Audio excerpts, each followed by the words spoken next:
The best way to learn the CAGED so-called system is to look at each of the scale patterns as connected to a particular chord shape. In this video I will teach you the shapes and fingerings for the CAGED chord formations of the C major chord. These chord formations function as a foundation for the C major scale CAGED fingerings. You will learn to see the notes of each chord shape as a template around which the other scale tones are added. Some of these chord shapes may seem a little bit difficult to play if you're not used to them, but if you keep your hand relaxed, no tension whatsoever when placing the fingers, and keep working on them, you will be able to play them. If you have smaller hands, use the alternative chords or chord forms instead of the full chord grips. So our first chord formation, our first chord shape, is what we call the C shape, like this.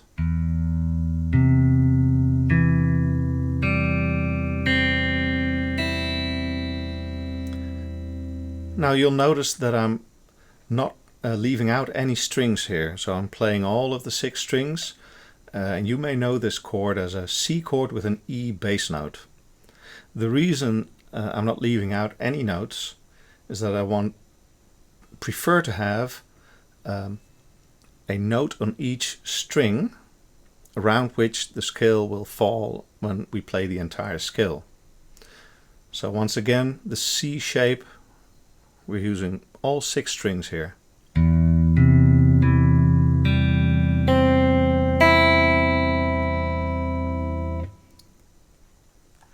Our second shape is what we call the A chord shape. You'll notice it looks like an A chord, an open A chord, but it isn't. It's a C chord because it's in the 3rd position.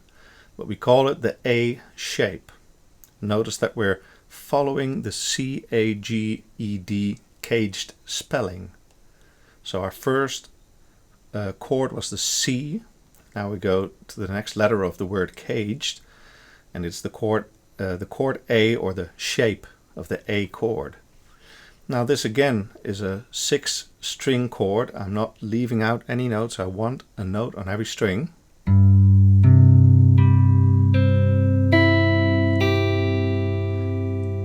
Now this may be really hard if you're playing a guitar that has a higher action. Because I'm using a low action, I can get the highest note out as well. It's not particularly a practical chord to use in any song, but we're using it to learn CAGED patterns. So an alternative shape for this chord would be to just use the inner 4 strings like this. And notice that I'm muting both of the E strings. Now if you have trouble pressing down your ring finger like this, some people can do it with the little finger. I can't. Some people have real slender hands, small fingers, and can play the chord like this. But I have a little bit thicker fingers. For me it's not practical, so I just press down the ring finger like this. Moving on with the spelling of the CAGED CAGED word, we come to a G chord formation. Now I'm playing all 6 strings again, and notice how high up my index finger is. This is because it's a little bit difficult to play a complete G chord like this. But I find I can do it in the most relaxed and easy way when I place my index finger up high like this. This chord is not for everybody, so I have a few alternative chords you can use in this particular position. First one being playing the upper 4 strings like this. And the second one, moving your hand around just a bit and playing 4 or 5 strings like this. So these are 2 alternative grips for this particular chord. Moving on, we get to the E chord shape. Remember, we're still playing C major chords, but we're talking about chord shapes here. And this chord looks like an E chord, like an open E chord, but moved up the neck to the 8th position. With a little bit of practice, this one is not too difficult for most people to play with this fingering.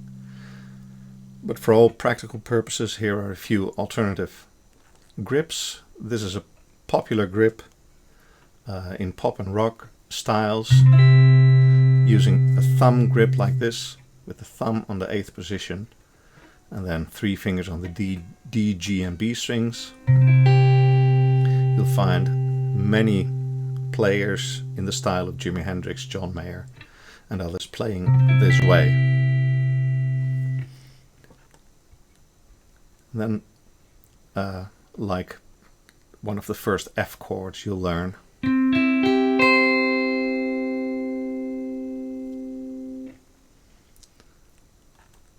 last but not completely last is this D shape.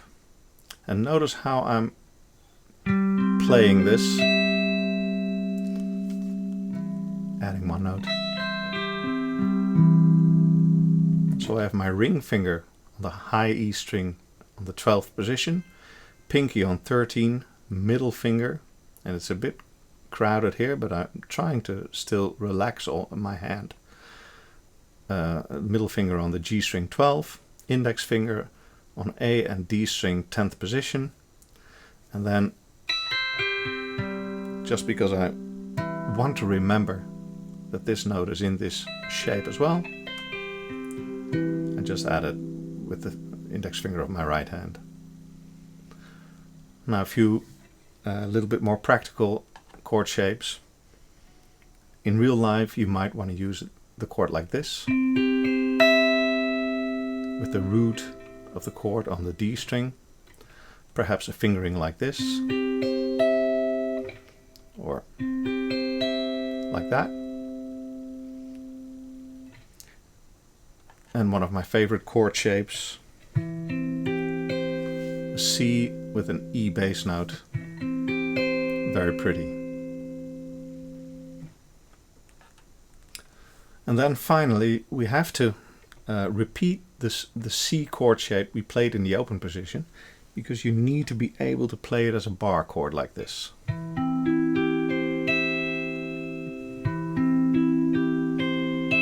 Barring the whole of the 12th position and creating a C shape with the other 3 fingers like this.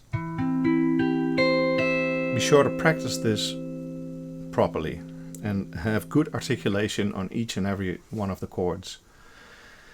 Now when you've done this, you can move on or at least add the scale patterns. This is in another video which will be linked in the description box. But as an example, I'll just give you the E shape we talked about before. Over here. This is the 4th caged position. Around this chord shape, you will be playing this type of scale pattern.